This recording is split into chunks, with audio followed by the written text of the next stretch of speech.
शिकारपुर वेझो हथियारबंदनि जी फायरिंग में नौजवान क़तल ऐं हिकु ॼणो ज़ख़्मी थी पियो। शेख बिरोही तकरार तां शहर जे न्यू फौजदारी थाणे जे हद टरकाडो वटि हथियारबंदनि जानी वल्द अता मोहम्मद उर्फ अतू शेख खे गोलियूं हणी ज़ख़्मी करे छॾियो। ज़ख़्मीअ खे बर वक़्ति सिविल अस्पताल मुंतक़िल कयो वियो, जितां खेसि तेपी इमदादबाद सखर जे निजी अस्पताल रिफर कयो पियो वियो त जवाबदारनि रस्ते ते एम्बुलेंस खे बीहारे ॿीहर गोलियूं हणी खेसि क़तल करे छॾियो, जॾहिं त गोलियूं लॻण सबबि परवेज़ शेख पिणु सख़्तु ज़ख़्मी थी पियो।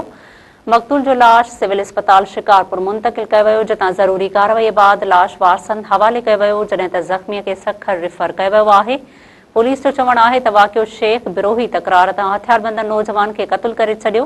यादि रहे त काल्ह शेख बिरादरी तरफ़ां बिरोही बिरादरीअ ॾे मेड़ मिंथ काफ़िलो पिणु मोकिलियो वियो हुयो, जंहिं जी मोट में बिरोही बिरादरी पारां ठाह करण खां साफ़ इनकार करे छॾियो हो। शेख बिरोही तकरार सबबि हिन महिल ताईं हिकु औरत समेत 6 ॼणा क़तल थी चुका आहिनि।